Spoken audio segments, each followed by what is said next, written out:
So, picture this, it's a typical Tuesday night in the suburbs. Boring, right?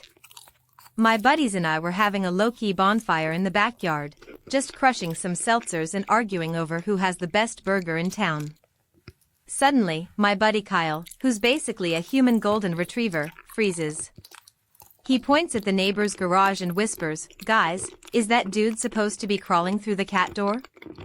Now, the neighbor is this 90-year-old lady, Mrs. Gable, who's currently on a cruise in the Bahamas. So, unless she's hired a very flexible, very sketchy-looking assistant, we've got a problem. Most people would call the cops, right? Well, we did, but the dispatcher said it would be 20 minutes. Kyle looks at us, looks at the garage, and says, "We can't just let him shop for jewelry for 20 minutes." We didn't have weapons.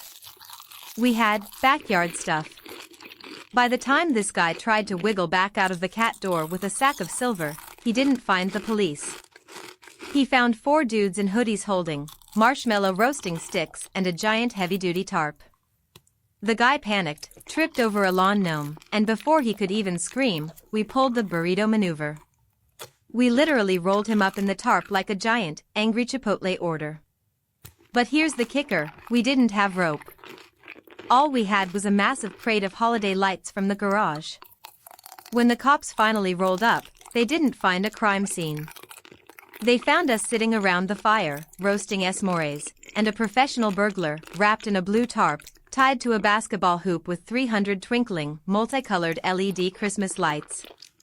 The officer just stared at the blinking, human disco ball and muttered, "Is he plugged in?" Kyle just shrugged and said, "Safety first, officer." We didn't want anyone to trip over him in the dark. The cops were laughing so hard they forgot to read him his rights for a solid minute. Best Tuesday ever.